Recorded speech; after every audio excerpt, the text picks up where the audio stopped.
talk about a starting position. A position that we're going to get in before the ball arrives at the batter.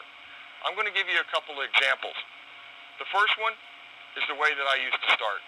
It's a simple left, right technique with my feet coming square, my hands coming to a good set position, working above the ball.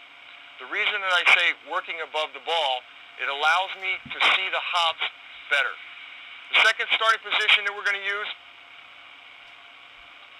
Ozzie Smith technique. Working above the ball, moving from side to side. The side-to-side movement, or the left-right set position movement, creates rhythm. It also creates balance. Every coach in America has told you to get off your heels. So how are we going to get off our heels? With a little bit of movement, a little bit of rhythm, because rhythm creates the balance. It takes us off of our heels. And every good infielder has to have some kind of movement to get a great jump on the ball. Find a starting position that's good for you. Remember, you need movement to create rhythm and balance. Now that the ball's been hit at me, I'm going to give you some checkpoints on fielding a ground ball.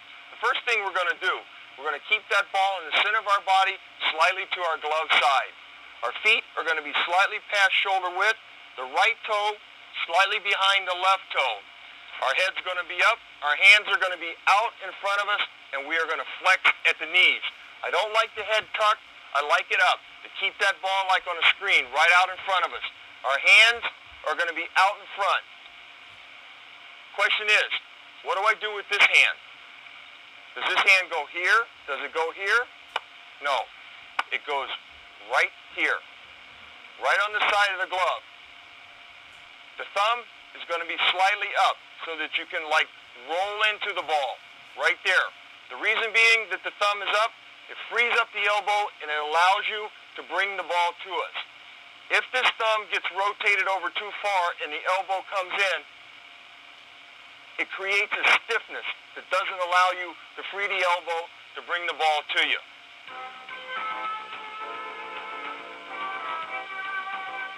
Keep the thumb up. This will free up your elbow and allow you to smoothly bring the ball towards you.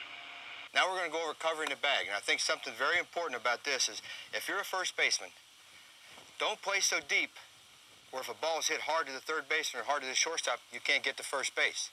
Don't overplay your speed as far as first base is concerned. Now, covering first base, here's what I recommend. And I might add before I get started, the first base is one of maybe the only position outside of catcher where you use one-handed. It's okay to catch one-handed because it's a lot easier. Because in most throws from the infield, your other hand will get in the way if you start sticking out. Because you can't stretch as far two-handed as you can one-handed. So don't worry about catching the ball at first base with one hand. Matter of fact, I recommend it. And here's the way I do it. Hold it now. I have my feet on each corner, my feet. Where if a ball's over here, I just dance. If a ball's right over here, I just dance. If a ball's straight ahead, I go like this. Now, another important thing about your footwork. See my foot right here? I don't want my foot like this. Why? Because if I stretch, watch my foot. If I stretch, is my foot on the bag? Okay, so I want my ball, my foot right there. Now, if I stretch out for that throw, my foot's still on the bag. And there's no sense in a guy making a great play and being safe because you're off the bag. And is outfield play. And right here, coming up next, outfield play on playing to win.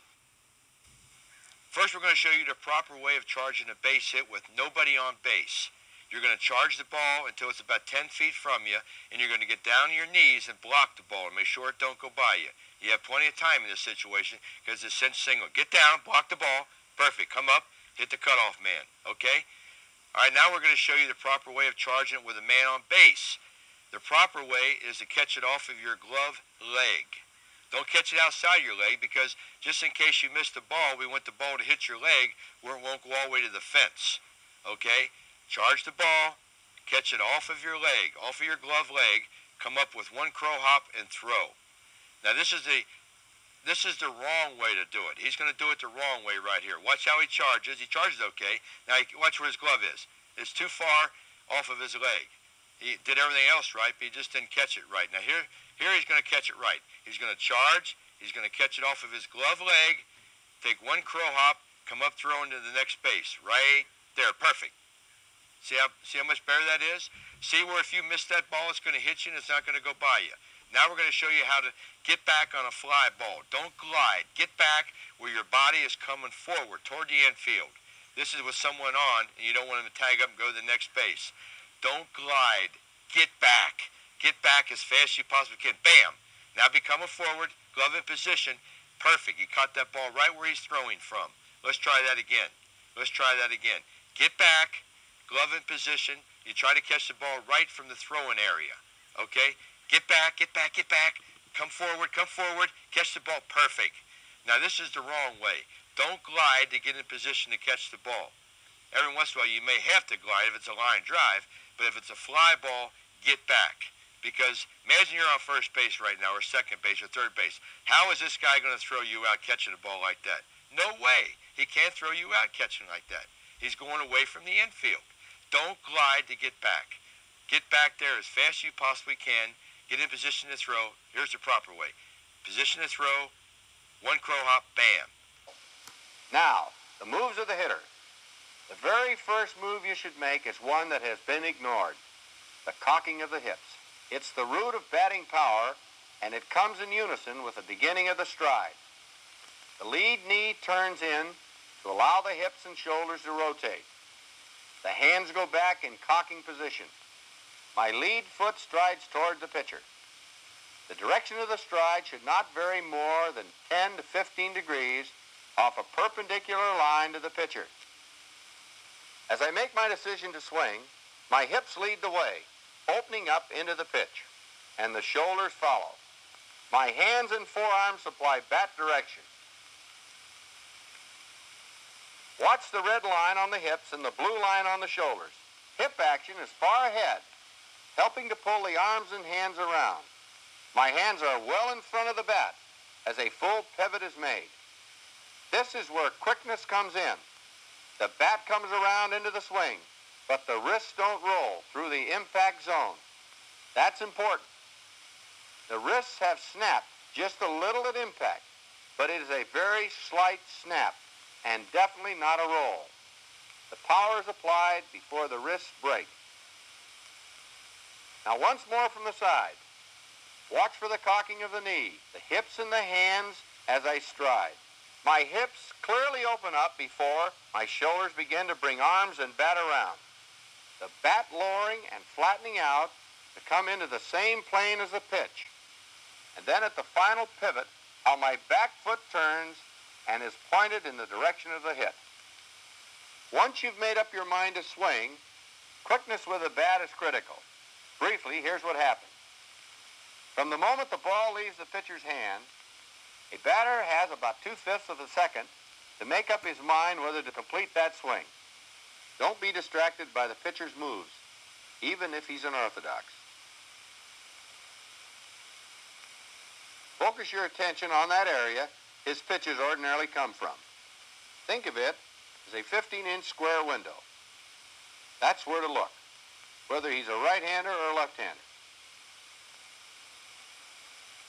There are two things that I think have been taught wrong in regard to the ideal swing.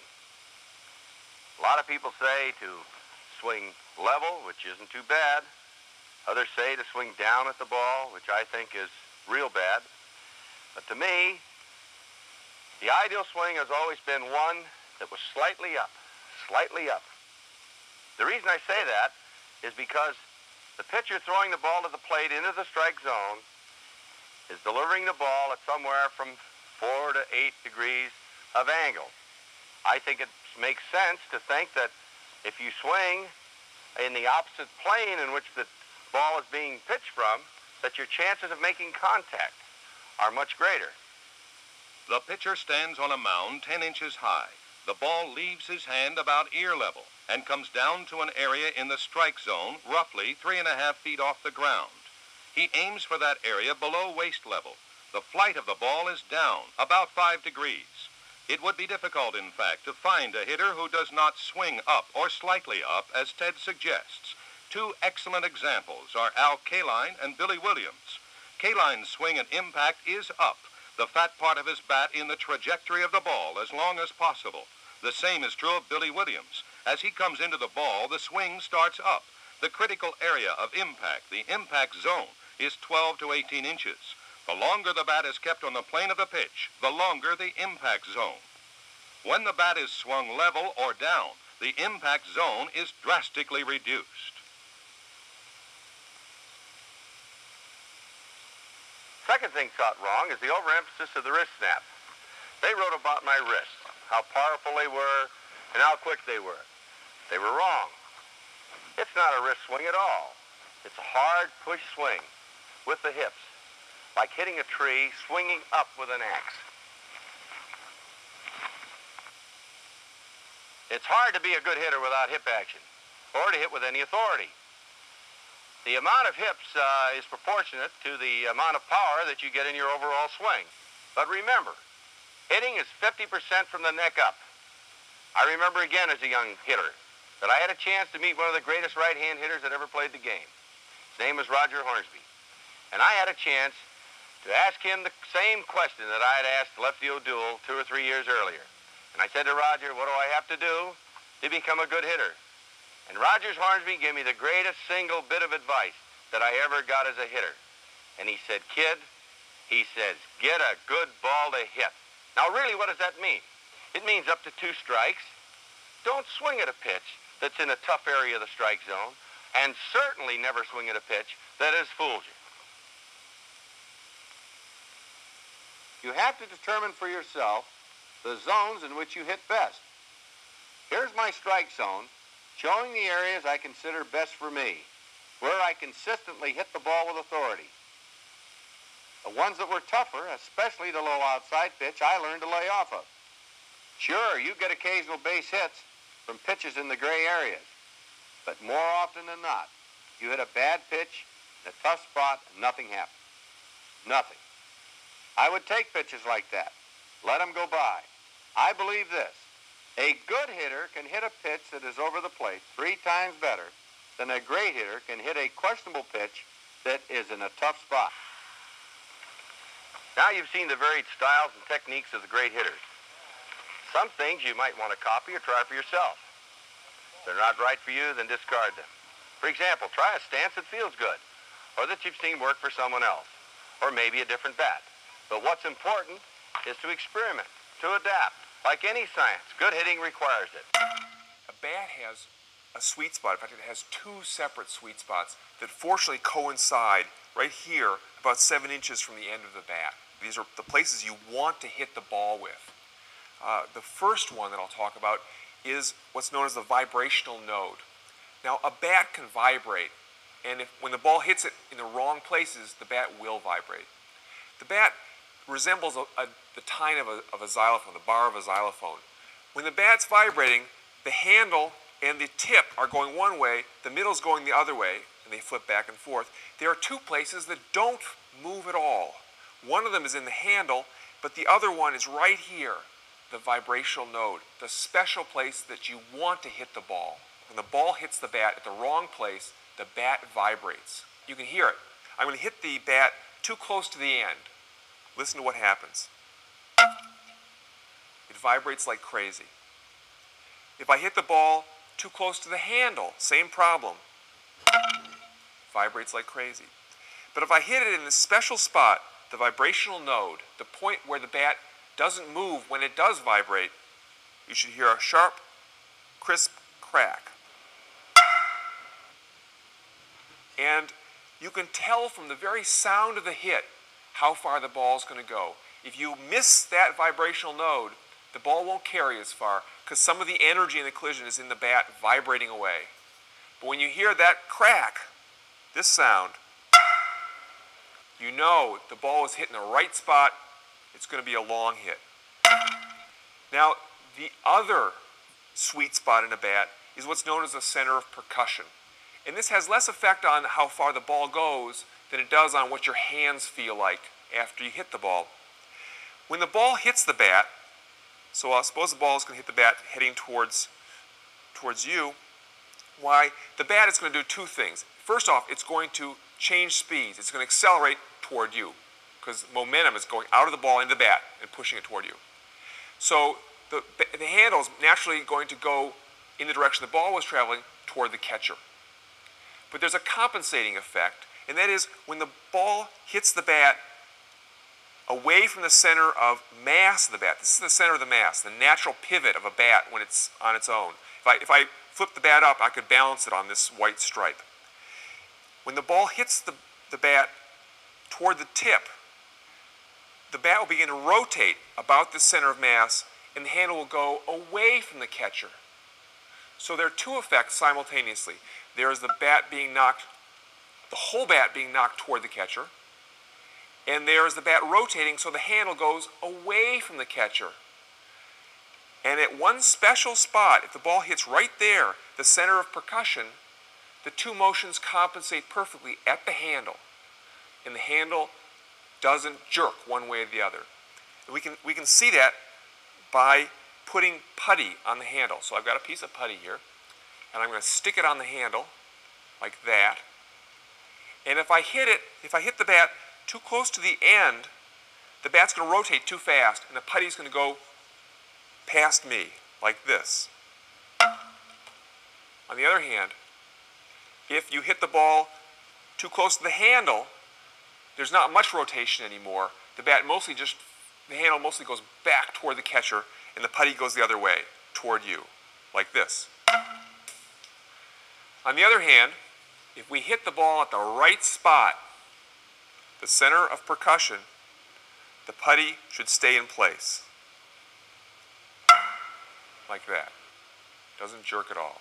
And you feel this, you know when you swing the bat and hit it at the right place, you hear no sound, no buzz because the vibrational node's there, and you feel no jerk in your handle because you've hit the center of percussion. Okay, that brings up the next subject, and that is torque. What is torque? Now, on the site, people coming to it and me trying to describe it by the written word really can get tough. But torque, basically, is a force you can apply to an object like this that causes it to rotate about a point. Now, notice if I hold this hand still and pull with the other hand, I'm making it rotate around a certain point, this bottom hand here. And the same way if I were to hold the top hand now still, if I didn't move it and only moved the bottom hand, then that also is a way of torque. Now here's an overhead of John demonstrating how to add bottom hand torque to a circular hand path. Now first thing I want you to note is how the back elbow stays right at the batter's side as he rotates around toward contact. Alright, as you can see, that back elbow now is staying right at his side, and it's rotation that's bringing it around. Alright, well let's back up and look at that one more time. Now notice here as he gets ready to swing that it's the connection now of the lead shoulder through the lead arm to the knob end of the bat that is pulling the hands around. Let's go forward and you can see the pull now, the lead shoulder pulling on the knob end of the bat. That's really now what's bringing the bat head around. All right, now that's what we call bottom hand torque. Right here you can see now the bottom hand now circling around the top hand. That lead shoulder is pulling it around, okay? And one last thing, let's back up here and talk about what we've talked about a lot of times, the hook and the hand path. Watch that lead hand now as that lead shoulder heads back toward the catcher. Here it's making an arc, but when we get out here, now watch that lead shoulder now pull that hand back into what we call the hook and the hand path. And there you can see it. Now that is a good demonstration of bottom hand torque. Now that you have a basic description of what torque is, I want to explain to you the type of torque used by the better hitters. They have a better form of torque, in other words, than the average hitters. Now, the average hitter, the type of torque he uses in his swing, mainly relies on the strength of this back arm, because he will stride forward and then try to drive the backhand around the front hand. As you can see, this requires the arm muscles here now to get involved, and this is torque now because he's trying to force this hand around that hand, around this hand being more or less the fixed point. So that is a form of torque. But, like I said, it does require a strong back arm. So these guys really have to pump up, and you never can develop the bat speed like that the great hitters can using a little different form of torque. And I call this bottom hand torque. And in this type of torque, these great hitters, they can look so effortlessly in their swing because they're using the major muscles in these back, the legs, and all up through this side to apply the torque to this bat. Now what they do, they leave the lead arm fairly straight. they're not relying on the strength of the arm. So this arm remains straight, and the torque comes now from the whole pullback of this front side, arcing it around this hand. Did you see that?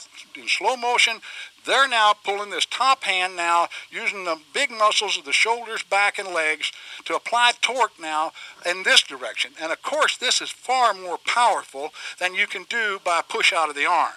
Another way to look at this would be like you're oaring a boat. When you're oaring a boat, and this being the oar lock, you reach over and you pull. And that's the way you watch all of these people developing this tremendous speed out on the lakes. That's the action you're using. You'll never see them out there pushing like this, because that's a much weaker push. And so that's what I'm getting at. That is a much better form of torque when you can use the big muscles of the body than when you use the arm like the average hitters do. Okay, we're lucky to have Matt Kinney with us today. As you know, Matt was on the video My Analysis of Great Pitching Mechanics when he was with the Twins, and now he's a starting pitcher with the Milwaukee Brewers, so I really appreciate Matt coming out. The focus on this session is going to be on how to get from the back leg to the front leg. Because what we want to do is, the most important aspect of pitching, in my opinion, is what kind of a landing position you're in. So we got to know how to get from the back leg to the front leg, and that's what the focus is going to be on. We got to load the back side. What to do is get the weight, all the weight on the back side. So if you're in the stretch, just before you start forward, put yourself in that loaded position. Now right now, Matt's weight is sitting right over his back leg. We want all the weight loaded on the back side. Because what we're trying to do is we're trying to create a lot of distance to move the mass of the body through. And if you don't start right in a good loaded position, that's not going to happen. What you'll notice with young kids, they never really start that way. They'll start with their center of gravity is too far forward. They got their head out in the center of their 2 feet when they want to start by shifting back. So we want to load that back side. That's a key ingredient. Now, once we're loaded on the back side, as we said, this is about getting off the back leg. How do we get off the back leg? We have to shift our weight off the back leg. So once we get loaded up, what we're trying to do is we're trying to go ahead and lift your leg up, okay? So here we are right here. He's balanced right here, he's loaded. Now we want to get the front hip moving out off the back leg. So how do we do that? Well, basically, there's a kind of a relationship that happens between the back leg and the back hip. So what actually gets you moving off the back leg is the back hip. But we got that relationship between the back leg tension, and then we got the back hip, what we call a hip abductor, which is a big muscle right here. You can feel your hip abductor. If you stand like this with load over your back leg and just lift your leg up, you can feel that hip abductor contract. So that's what gets us off the back leg. And what I have been saying lately over the past year is, what you want to try to do is imagine a little man standing behind the pitcher. Okay, so if you got a little kid or anybody, they want to know, how do I go forward? If you ask 10 Division I college pitchers, how do you get from your back leg to your front leg? They're going to start thinking. And they're going to go, well, I think it might have something to do with my ankle maybe. Or is it my knee? They don't really know. So what I say is, look, try to imagine when you hit that balance position, when you get weight loaded over the backside, there's a little imaginary man standing back here. And this is great for young kids and high school players, because you can picture loaded on the backside, and then what you want to do is you want that hip to lead, so we're going to push off the backside to get that front hip going out. You've got to lead with the front hip. And that's probably one of the most noticeable things you'll see in Little League, high school pitchers, and even a lot of college pitchers. So we want to get off the back leg. I just want you to stride out, get off that back leg, and watch Matt's back leg. Notice how the back leg, he's coming off and the back leg is going sideways. So just remember something about pitching. Pitching is a sideways activity. You've got to take the shoulder, everything has got to go sideways as long as possible. Now, once the pitcher gets out, get out there to the landing if you can. See how far you can get out there. Now, what's going to happen here is we get to a good landing position, and again, and I didn't mention this at the beginning, draw that midline because you want to be in a good aligned position when you land. The front leg is going to cover the back leg on that straight line. You pretty much want to land. In fact, let me slide you over this way so you're striding out this way so we can show that. Okay, so we have a slight angle here in the front. We got a nice long stride. Get all the way out there. Okay, now, we've landed. We braced up the front side, and we've got a stride. Matt's stride's going to run anywhere between 87 to 90%. I think it's actually probably going to be a little bit longer this year. Now, why do we want a long stride? We want a long stride because you want to think of the pitcher's body like one big, huge rubber band. And if I got a rubber band here that's 2 feet long, a thick one, and I stretch that thing back, and I get it back to like this and I let it go, it's going to go a certain distance. If I don't stretch that thing all the way back, let's say I only go to like 75%, it's not going to go as far when I let it go, is it? Okay? So if a pitcher gets in a nice long stride, most of your power pitchers like Matt, they have a long stride. They're using all the elastic energy of their body so that once they land, they're here now, we're going to close it up, everything goes into rotation and bringing the arm through. So we want a long stride to use the body's elastic energy. When the pitcher lands, we talk about opening the jar and try to think about the pelvis, the pitcher's pelvis, as the top of a jar, like a mason jar. And what we want to do is we want to spin that top of that jar open as fast as we can. The back leg is what does it. When we're going out to landing and then we're getting to ball release, we want to have a fast belly button. How about that one? All power pitchers have fast belly buttons. And what I mean is they go from getting off the back leg with a good aggressive drive forward. The belly button's going forward and landing. Now Matt's going to go ahead and make his boom.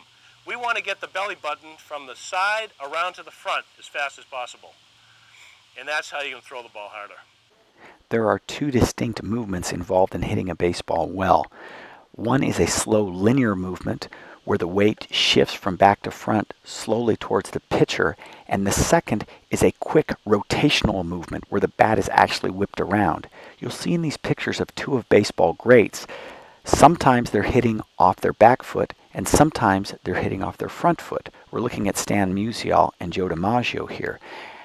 I tell you, these two hitters do not have different swings, but what is happening is at one time they're seeing a fastball and having to change from linear to rotational movement very quickly, and on another pitch they're seeing a curveball or a slower pitch and having to wait longer, get their weight shift going forward, and then turn rotational at a later time. So in one picture the weight is on the back foot as they're finishing the swing, and in another it is on the front foot.